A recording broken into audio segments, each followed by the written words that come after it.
May be आपका admit card आने वाला है या अभी आप देख रहे हो तो आ चुका है। बहुत ही ज़्यादा क्रूशियल पॉइंट्स के ऊपर बात करने वाले हैं, है ना। तो स्टार्ट करते हैं रूल्स एंड प्रिकॉशंस जो आपको एग्जामिनेशन सेंटर पे बहुत ध्यान रखना है। हम लोग हर साल कई सारे बच्चों का रिव्यूज़ लेते हैं एग्जामिनेशन सेंटर पे, वहाँ पे अवेलेबल रहता है और बहुत सारे बच्चे यार कॉमन मिस्टेक करते हैं। 2-2 साल 3-3 साल की प्रिपरेशन उनकी वेस्ट हो जाती है, तो उसका आप ध्यान रखेंगे। देखो एंट्री के टाइम पे क्या क्या चीज़ें होती हैं उसके लेके सारा प्रोसेस, एडमिट कार्ड, चेकलिस्ट, है ना, डिक्लेरेशन फॉर्म, सब कुछ हम एक एक करके समझेंगे। तो देखो entry and admit card check, सबसे पहले जब आप जाते हो तो सबसे जो इंपॉर्टेंट चीज होता है यार वो आपका एडमिट कार्ड मैंडेटरी है ना। तो एडमिट कार्ड आपके साथ रहना ही रहना चाहिए। आईडी वेरिफिकेशन आपके गेट पे ही हो जाता है, यहीं पे सबसे पहले आपका जो है आईडी वेरिफिकेशन चल रहा होता है, ठीक है। और सबसे ज्यादा जो बच्चे गलती करते हैं ना यार, रीड बिफोर रिपोर्टिंग टाइम, उसमें भी खास करके जो मॉर्निंग वाली शिफ्ट होती है वहां मैं दिखाऊंगा कि बहुत सारे बच्चे एग्जामिनेशन सेंटर पे लेट पहुंचते हैं और उनको फिर भगा दिया जाता है, एंट्री होती ही नहीं है, ठीक है।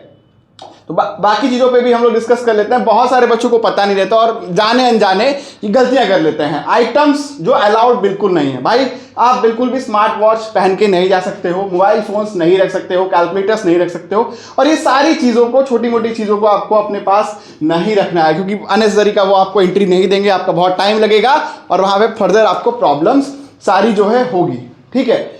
और अभी मैं सारे कॉन्सिक्वेंसेस बता रहा हूं कि ठीक है, जैसे ही आप क्लोजिंग टाइम के बाद जब जाते हो ना तो बहुत सारी प्रॉब्लम्स आती हैं, बहुत ज़्यादा प्रॉब्लम आती है। और मोस्टली केसेस में ये देखो लेट एंट्री के लिए हमने बताया, ये बच्चे देखो जो लेट जा रहे हैं, तो अभी देखो इनके साथ क्या हो रहा है, ठीक है। ये सारे बच्चों को बाहर भगा दिया गया है, इनकी एंट्री ही नहीं हुई। आप ये देख सकते हो, ये सारे पेरेंट्स खड़े हैं आपके, है ना, जो पेरेंट्स रहते हैं साथ में जाते हैं एग्जाम देने के लिए। और ये आप ध्यान से देखना, एक्चुअली होता क्या है कि बच्चे कैलकुलेट नहीं कर पाते, कई बार वो सेंटर्स पे विजिट नहीं कर पाते एक दिन पहले, है ना। एज पर एडवाइजरी आपको पता होना चाहिए कि भाई सेंटर आपका कहाँ पे। देखो इन्होंने सारे बच्चों को बाहर कर दिया कि भाई आप चले जाओ, है ना, अब आपकी कोई एंट्री नहीं होने वाली। तो आपका जो 2 साल का मेहनत है, पूरा जो 2 साल का मेहनत है वो कंप्लीटली आपका खत्म होने जा रहा है ना। ये देखो एक बच्चा आता है,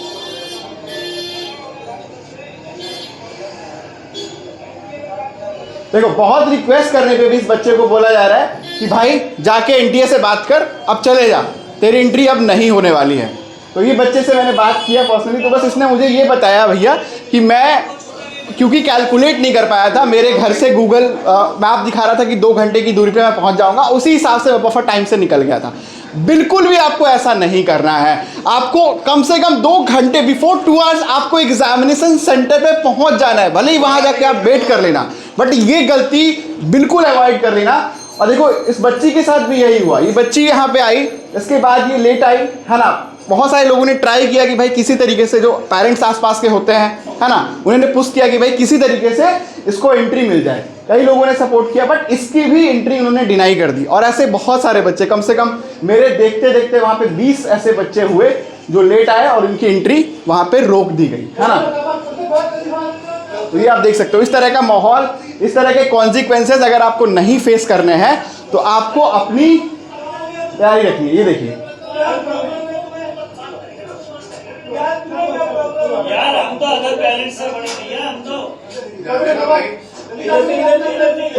ये सारा हैजर्ड है ना। देखो तो एंट्री क्लियरली नहीं होने वाली है, ये मान के चलो आप। और किसी भी उसमें, किसी भी सिनेरियो में आपकी एंट्री नहीं हो पाएगी और आपका एग्जामिनेशन समझो एंड हो गया, आपकी सालों की मेहनत बर्बाद हो गई, है ना। तो कोई सेंस बनता नहीं है यार इस तरह की चीज़ें करके लेट जाके, है ना। तो इसलिए ये वीडियो खास करके मैं दिखा रहा हूँ आपको, और ये हमारी ही रिकॉर्ड की गई वीडियोज़ है, वहाँ पे हम लोग फिजिकली रहते हैं। और बहुत सारे बच्चों को डाउट होता है कि सर हम लोग क्या पहन के चलें एग्जामिनेशन के दिन, बहुत सारे पेरेंट्स को रहता है कि भाई बच्चों को क्या पहना के भेजना चाहिए, है ना। तो ये सारी चीज़ें हैं जहाँ पे आपको बहुत कम परेशानियों का सामना करना पड़ेगा, आपको हैजल फ्री रहना है वहाँ पे। देखो तो यहाँ पे मैंने कैटेगरी अलाउड और नॉट अलाउड लिख दिया है कि भाई अगर आप मेल हो या फीमेल हो तो उस हिसाब से आप टॉप बॉटम फुटवेयर एक्सेसरीज ये सब देख सकते हो। अलाउड में क्या क्या है, जनरली आप लाइट वेट कपड़े ही पहन के जाओ, है ना। अगर देखो जनवरी में पहले अटेम्प्ट में हल्की ठंड तो रहेगी तो ऑब्वियसली आप इनर्स पहन सकते हो, है ना, और उसी हिसाब से आप चीज़ों को ले सकते हो, ठीक है। मिनिमल और नो वेयर आप देख सकते हो, है ना।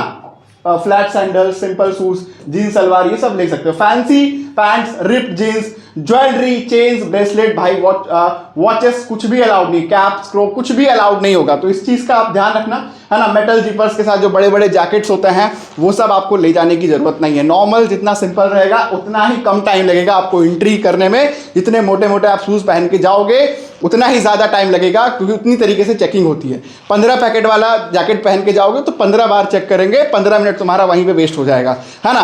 बार बार अगर वॉशरूम भी जाओगे तो फिर तुम्हें 10 मिनट लगेगा, क्योंकि एवरी टाइम आप वॉशरूम जाते हो दोबारा आते हो तो दोबारा वो आप हर बार बायोमेट्रिक वेरिफिकेशन होता है। तो ये बच्चों को पता नहीं होता है, तो इस चीज़ का ध्यान रखें। वही चीज़ें लिखी है कि भाई आप रिपोर्टिंग टाइम से पहले पहुंचो, गेट क्लोज बिल्कुल शार्प टाइम पे हो जाता है आपका, जब भी शार्प टाइम है ना, उससे पहले पहले आपका हो जाएगा।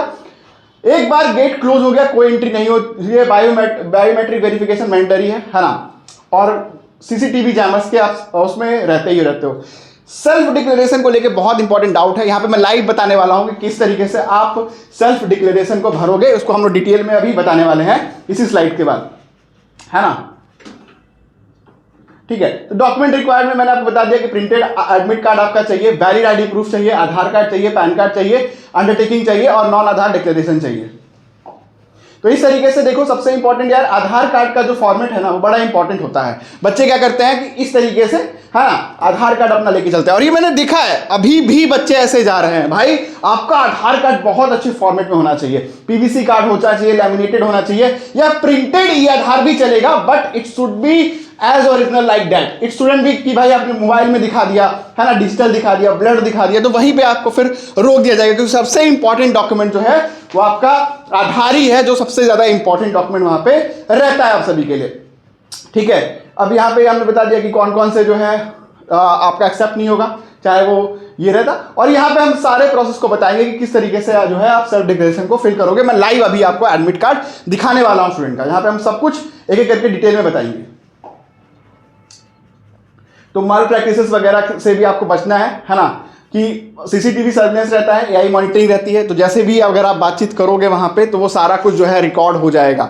अगर आप इस तरीके से मूवमेंट करते हो, है ना, या पूछताछ करते हो तो आपको बहुत बच के रहना। अगर आप एक बार धरे गए वहां पे पूछते हुए बताते हुए तो भाई 3 साल के लिए सीधा डिवार्ड हो जाओगे। कई केसेस में इन्होंने बताया कि सीबीआई इंक्वायरी तक बिठा देते हैं। खैर डराने के लिए तो थोड़ा सा बताते ही है, बट आपको ध्यान रखना है। बेटा देखो, इस तरीके से आपका जो है एडमिट कार्ड आएगा। सेशन 1 का ये एडमिट कार्ड है ना, सेशन 1 सेशन 2 दोनों का अपना अपना अलग अलग एडमिट कार्ड आता है। Roll number, application number, father name, date of birth, photo वगैरह आपकी रहती है। कई बच्चों के साथ प्रॉब्लम ये होती है कि सर अगर मेरा एडमिट कार्ड में फोटो नहीं आता है तो क्या होगा। तो अगर आपके एडमिट कार्ड में फोटो नहीं आया, कई बच्चे का सिटी इंटीमेशन जो स्लिप है उसके अंदर ही फोटो नहीं आई है, तो मोस्टली जिनकी फोटो नहीं आई है उनका आपका एडमिट कार्ड के अंदर तो फोटो जरूर आ जाएगा। ठीक है, अगर सिटी इंटीमेशन में नहीं भी आया है तो एडमिट कार्ड के अंदर आ जाता है, और नहीं भी आता है तो आपको परेशान नहीं होना है, आपको एक पासपोर्ट साइज फोटोग्राफ लेके चलना है एडमिट कार्ड के साथ। ठीक है, यहाँ पे सारा कुछ लिखा रहेगा। सबसे इंपॉर्टेंट अपना test centre name and address check कर लेना, और प्लीज एक दिन पहले आप यहाँ जाके विजिट करके वेरीफाई कर लेना। मोस्टली जो बच्चे पास में रहते हैं ना वही लेट होता है, इस चीज़ का आप ध्यान रखोगे। अगर आप सोच रहे हो कि भाई टेस्ट सेंटर तो मेरे घर से 1.5 घंटे 2 घंटे की दूरी पे है, तो आपके लेट होने के चांसेस ज़्यादा रहते हैं। कैलकुलेटिव मत होना, है ना। और इंपॉर्टेंट चीज की बात करते हैं, सेल्फ डिक्लेरेशन सबसे ज्यादा इंपॉर्टेंट है। ठीक है, तो किस तरीके से सेल्फ डिक्लेरेशन को आपको भरना है एक एक करके मैं बता रहा हूं। सबसे पहले आपको यहाँ 3 बॉक्सेस यहाँ पे देखने को मिलेगा। ठीक है, तो यहाँ पे आपका ऊपर नाम लिखा रहेगा, ये सारी पॉइंट्स लिखी रहेंगी। ठीक है, अब आप सेल्फ डिक्लेयर करोगे, आई जो भी आपका नाम है, रेसिडेंट, आपका एड्रेस वगैरह यहाँ पे लिखा रहेगा। तो कैंडिडेट की फोटो यहाँ पे वही फोटो लगानी है जो जेईई मेंस के फॉर्म फिलिंग के टाइम पे आपने लगाई है। ठीक है, इस साल हालांकि लाइव फोटो उन्होंने लिया था, तो उसमें भी आप उस तरह की फोटो ही आप लगाना, वही फोटो आपका लगेगा। ठीक है, और यहाँ पे candidate left hand thumb impression do be effect before the reaching the centre, तो ये आपको घर से ही लगा के आप जा सकते हो, आपकी फोटो और थंब इंप्रेशन। तीसरा जो बॉक्स है उसको आपको पहले नहीं भरना है, इसका भी आपको बहुत ध्यान रखना है। तीसरे बॉक्स पे साइन यही मत कर देना, वो साइन कब होगा, candidate signature to be sign at the day of examination presence of the invigilator only. एक बार जब आप एंट्री ले लोगे ना, आप क्लास के अंदर जब चले जाओगे जहां पे आपका एग्जामिनेशन स्टार्ट होने जा रहा है, सेंटर के अंदर चले जाओगे, तो इन्विजिलेटर आपके पास आएगा, तब वहां पे आपको सिग्नेचर करके देना है। ठीक है, तो यही आपका सेल्फ डिक्लेरेशन। यहाँ पे सारी चीजें जो मैंने आपको बताई मोटा मोटा सारा यहाँ पे वही सारी चीज़ें लिखी हुई हैं, ठीक है। तो यार आई होप सो कि आपको सारी चीज़ों के बारे में आइडिया लग गया होगा। सबसे इंपॉर्टेंट चीज़ यार क्या क्या कैरी कर सकते हैं उस पर हम लोग बात कर लेते हैं। तो कैरी करने के लिए जो सबसे इंपॉर्टेंट चीज़ है, आप एक वाटर बोतल कैरी कर सकते हो जो कि ट्रांसपेरेंट होना चाहिए, ठीक है। ट्रांसपेरेंट वाटर बोतल आप ले जा सकते हो और वॉल पेन ले जा सकते हो, वो भी ट्रांसपेरेंट होना चाहिए। इसके अलावा अगर आप डायबिटिक हो तो आपको थोड़ा सा खाना अलाउड रहेगा, उसमें भी सारी कंडीशंस को वो लोग चेक करेंगे, वैलिडेशन वगैरह चेक करेंगे, वो सर्टिफिकेट वगैरह आपको वहां पे प्रोवाइड करना पड़ेगा। पीडब्ल्यूडी के केस में स्क्राइबर जो है वो रहता है, तो स्क्राइबर का जो भी डॉक्यूमेंट्स चाहिए, पीडब्ल्यूडी का आपका सर्टिफिकेट चाहिए, ये सारा कुछ आपको वहां पे ले जाना पड़ेगा। ये सारी चीजें यहाँ पे सारी चीजें जो है देखो पीडब्ल्यूडी के बारे में भी यहाँ पे मेंशन रहेगा कि भाई आपको अपना स्क्राइबर लेके जाना पड़ेगा, उसकी अंडरटेकिंग लगेगी और वो जो स्क्राइबर जो भी आपका बन रहा है वो की उसकी क्वालिफिकेशन आपकी क्वालिफिकेशन से हमेशा कम होनी चाहिए। स्क्राइबर सिर्फ ओएमआर के अंदर गोले लगा सकता है, इसमें फिल कर सकता है, खैर ऑनलाइन है तो फिल कर सकता है, सॉल्व जो है आपको ही करना पड़ेगा। यही सारी चीजें यहाँ पे बताई हुई है यहाँ पे, ठीक है। तो आई होप सो गाइस कि आपको एक बेसिक लेवल पे बहुत सारी चीज़ों का आइडिया लगा होगा। अगर इसके अलावा कोई डाउट है कमेंट करके बता दो, आपकी सिटी कौन कौन सी आई है, कौन कौन सा एग्जामिनेशन सेंटर है। Thank you so much guys for watching this video.